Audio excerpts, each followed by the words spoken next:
Bismillahirrahmanirrahim. Yani insana adabı her çeşidi heye. Jamir basa adabı xwarinê bikin. Hazreti Resulullah bu adabı xwarinê ji merdibê çi em basayî bikin. Yani insana kavak em ser xwarinê rûniştin em ji ber xwe bixwin. Em ji ber xelkê nexwin. Canak xwarin di tevfikekî da be, ortak be mesela em heta be. Ana yaxud ku ew çêbûne wan tevfikê hazir çêbûne kum dixinekê em tevfika xwe bixwin mesela. Kavak me çû xwarinê anî em zamin em ê neqedînin, em xwe xwarin neynin. Em nîvî bixwin, nîvî nexwin, em neynin. Yaxud li mala xelkê be, mala xwe be hinkî xwarinkê çêbêk em zanin em ê kevçîkê lêxin û em ê neqedînin, em kevçî xwe lê nexin. Kevak me kevçî lêxist belkî dilekî dinê neçikêviya. Tevfikek me jî xwe jî muheqeq em karibin em biqedîn yanî. Bira te da nemînanî.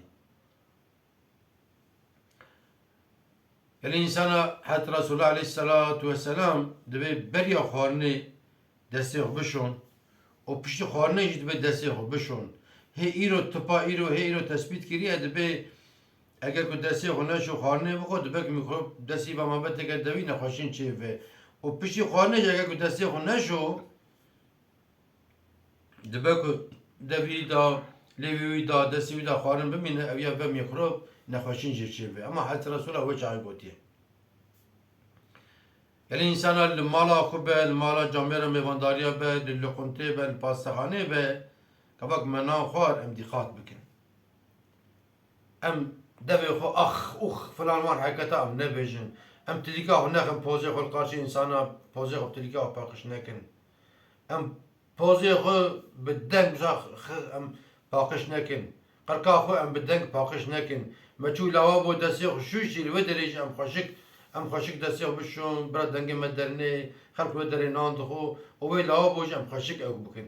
Paqij avê lêkin bira wê lawabo jî çikîne yanî. Hinek insan li ser xwarinê rûdinên yani nîdî dinê me ji xwarinê sar dibe yanî. Me li wê xwarinê bixwe. Hereketê ku dikin yanî. Îca gelê insana hat Resulullah dibe gavak we dest xwarinê kir bi deng bêjin Bismillahirrahmanirrahim. Çima bi deng bêjin? Dibe gavak we bêjin Bismillahirrahmanirrahim belkî çar insana dijî bêjin Bismillahirrahmanirrahim. Ew jî bi xwe wê xêrê û hûn jî ji ber ku we ji wan dayê gotinê hûn hinkî dîsa bin xwe wê xêrê. Gava dibe ku we têr xwar û rabûn îca di dilê xwe da bi dizî bêjin elhamdülillah. Çima bi dizî bêjin? Gava ku bi deng dibêjî elhamdülillah ya Rabbi şükür beştera min têr xwar belkî ê cinarê te viya lê ê viya lê ji eyva têr nexwar bêjî bêje wala min têr xwar. İca zatê mezin dibên ki usûla xwarinê ev e nimet e kevak me rakir kevçikê xist devê xwe me berî te devê me bêje Bismillahirrahmanirrahim. Ku me wê xwarinê xwar da qurtan gelê me bêje elhamdülillah. Ku me rî hayata zatê mezin nêre heqeten ratkê kevçî tîne ber te dibe Bismillahirrahmanirrahim. Dixwe dibe Bismillahirrahmanirrahim. Bardaqa çay heta dixedîne 10 cara 20 cara çend qurtibe dibe Bismillahirrahmanirrahim o dibe elhamdülillah. İca Şeyh Ahmedê Xanî jî dibe da behsa xwarinê kiriye dibe rehma Xwedê ve dibe li ser xwarinê rûnê bi terzek edeb piye rastê rake ve razî necib. Şeyh Ahmedê Xanî dibe ku hûn ser xwarinê rûniştim ab viya we rûnê dibe viya we nan bixin. Îro bînim dibe wa da çêtir mesela. Ne razê ne pal de dema xwarinê hinek insan awa dikin xwarinê dixwin hinek insan awa dikin xwarinê dixwin usûlekî xwarinê heye. Usûlê de gemer bixwe. Lokmaya xwe dibe piçûçik çeke, lokma piçûk çeke tam hel bike hêja. Di devê meriv da xeberdan xwarin hebe gelê meriv xeber nede.